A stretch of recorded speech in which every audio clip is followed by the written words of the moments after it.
Hey everyone, I'm DIY Gemini, and today we're going to be creating the Urban Outfitters Isobel side table dupe and save us a bunch of money. Let's get into it. Okay, let's take a look at our inspo. This is the Urban Outfitters Isobel side table that retails for a whole $349. Wild. I knew I definitely could thrift flip something and make this for so much cheaper. I've actually had some experience with building this dupe before because I've actually built the Isobel bookshelf last year following DIY Danny's tutorial. I can link her video in the description below as well. The Isobel bookshelf retails for $1,200. Actually, it's $12.99, so $1,300. You'll find that video to the Isobel bookshelf dupe on my shorts page as well as Instagram and TikTok. I will be uploading that soon after uploading this video. But today's tutorial will be the same steps and a lot more in depth, so let's get into our side table. I have this table that I sourced from my local thrift store for $6.49. Let's get started.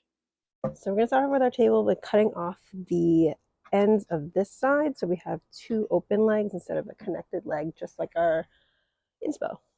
To cut the bottom, I'm going to be using my speed square and a circle saw to cut it off. We want to make sure each of the legs are the same length. We don't want a wobbly side table.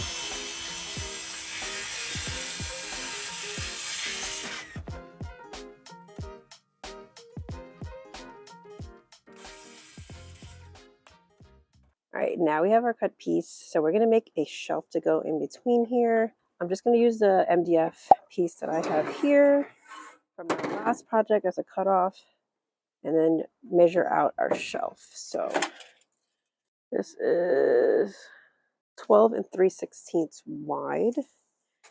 And then we'll measure the inside of this. And this is, let me write this down because I'm going to forget. I'm going to be like, what did I say? So 12 3/16. And then we have, so 11 3/16. Okay, so let's cut our shelf. Now, we're working with MDF. You definitely want to wear a mask because this stuff is dusty.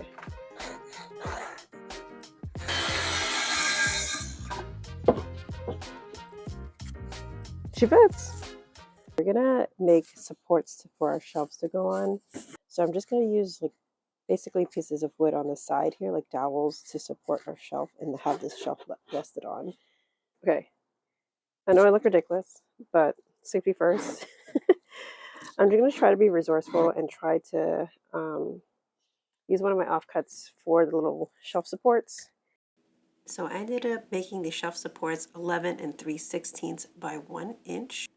These are going to attach to the inside of our table, and this is what our shelf is going to be resting on. Okay, so next we're going to do the bottom pieces here, these two rectangles right here.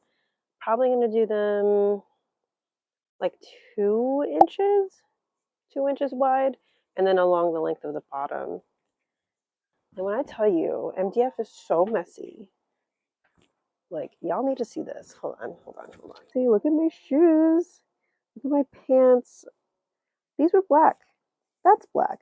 Or at least they're supposed to be black. Okay, let's go back to cutting. To cut smaller pieces like this, I like to use insulation foam. Then I set the depth to my circle saw to a little over the height of the piece that I'm cutting. For example, the MDF that I have is a 1/2 inch thick, so I'll set the saw depth to 3/4 inch so that I will cut through the piece and the foam, but not through my table.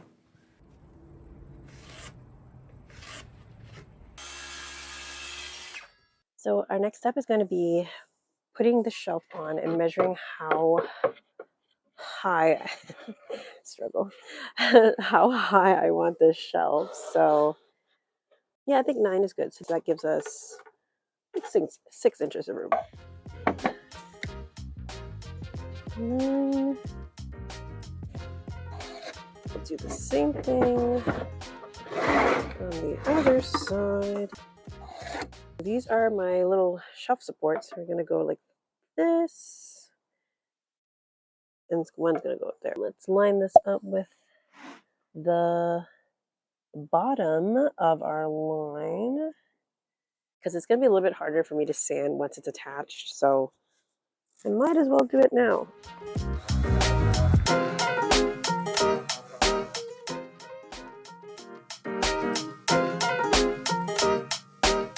we're going to clamp that together. Make sure we clamp that until the glue dries. Did I mention that DIY is really messy? Let's do the same for our other side. So again, we have our line right here. We're going to put this block underneath that line, so below that line, and that's where we'll put it, but we're going to put it this way. So I'm going to put a bead of glue.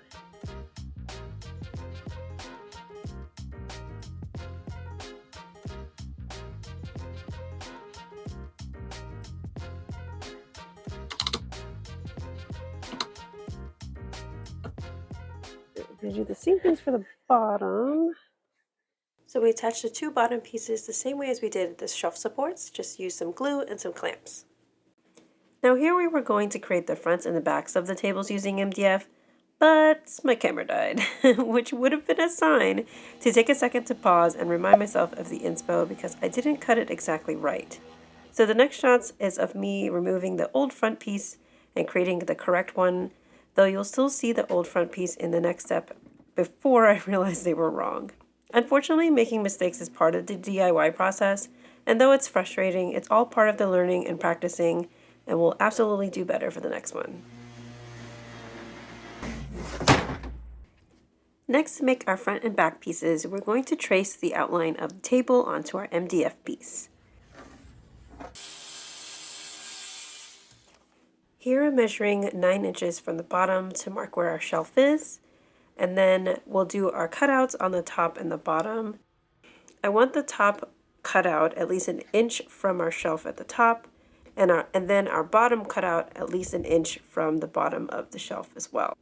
I also made the sides 1.5 inches coming in from each side on the left and the right, and 1 inch on the top.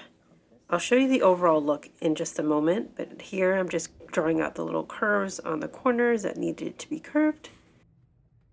So here's what our drawings for the cutouts are looking like. We're going to do an arch at the bottom and a little curved rectangle-ish towards the top.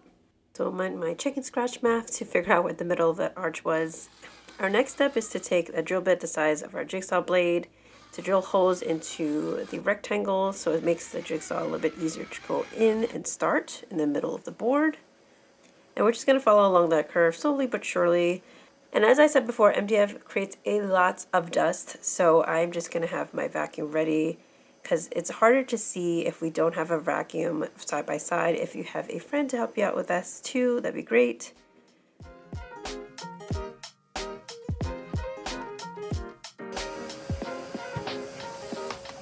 We'll give everything a light sand with 220 grit, and I'm also going to round out the sharp edges and then do all of the little corners that the sander can't reach with by hand.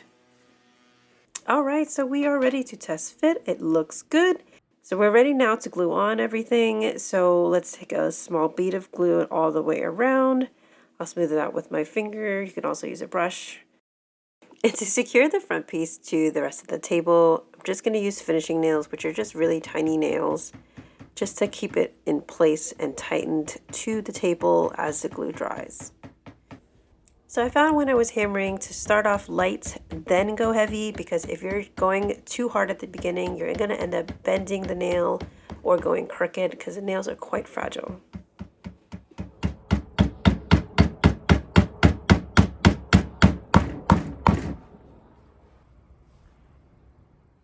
Okay, so we moved back inside because it's kind of cold and it's kind of dark. So before we paint our piece, we're going to caulk the edges here to make it a little bit more seamless in between the 3 pieces. I'm going to be using this today. It is a caulk, squeezable caulk, and looks like I can paint within 20 minutes, so that's great. So let's get started on that.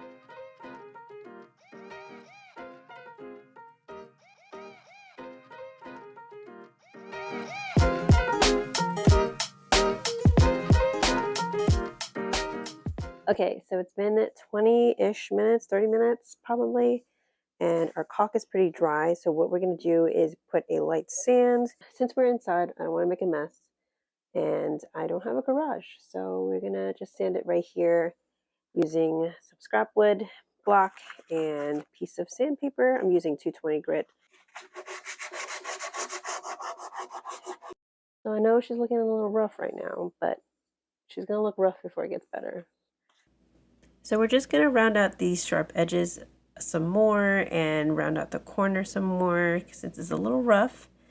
So I'm going to use 180 grit and then a piece of scrap wood as our block and just round out all of these edges. So I'm going to be painting this one the same color as my Isobel bookshelf, which is Chef White by Valspar in a satin finish. I think I have a good amount of paint left. I think you can get away with just a quart of the paint for this size project. I don't think you need any more than that. I just happened to have this for my last one. So this one has primer already in it, so I'm not going to bother really priming this as much. But I know it's going to take a couple coats to cover this very dark base and get it to white. So I think at least 2, probably 3 more than likely. So since I'm painting inside, I have the air purifier going on and the windows are open. So make sure we're not like super inhaling all these fumes. I'm going to give this a good mix. Oh, so it's funny because I watch these YouTubers online and they DIY stuff and paint stuff in these cute clothes. And I'm like, how will you not get paint everywhere? Because is it just me? Am I a mess? Like, am I that clumsy that I get paint everywhere? Because I would never wear really cute clothes to like paint. Maybe one day I'll get there. Who knows? Maybe a 2-inch brush. And we have a 1-inch brush. We'll see if I can get away with just the 2-inch brush. But if I have to use a 1-inch brush, that's fine.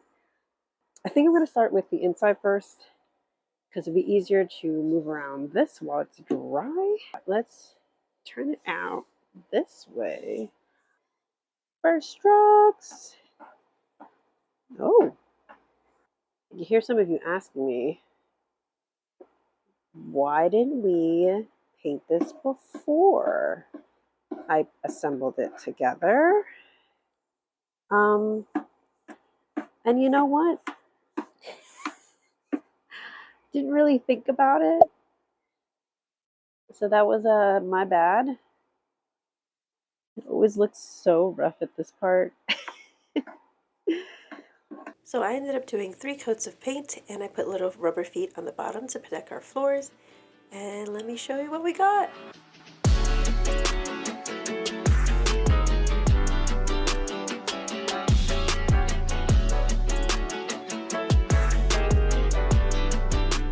Doesn't it look so cute? I love how this turned out. This can be used as a side table in your living room by a couch, or if you find a pair of these, you can use it as nightstands in your bedroom. Let's tally up the costs. Just as a reminder, the Urban Outfitters Isobel side table costs $349. If I start from scratch, mine totals up to $59.94, saving us a whopping $289.06. Now my actual cost for the original table was $649, and I already had the MDF and paint, so I even saved so much more than that for this dupe. And just as a note, I don't include the prices of my tools since I already have these, I just include the prices of the materials. Let me know what y'all think about this DIY dupe. What would you like to see me recreate in the future? All right, thanks for watching. And if you like this kind of stuff, don't forget to like the video and subscribe to the channel. I'm also on Instagram and TikTok at Hi DIY Gemini. And I will see you at the next one. Bye.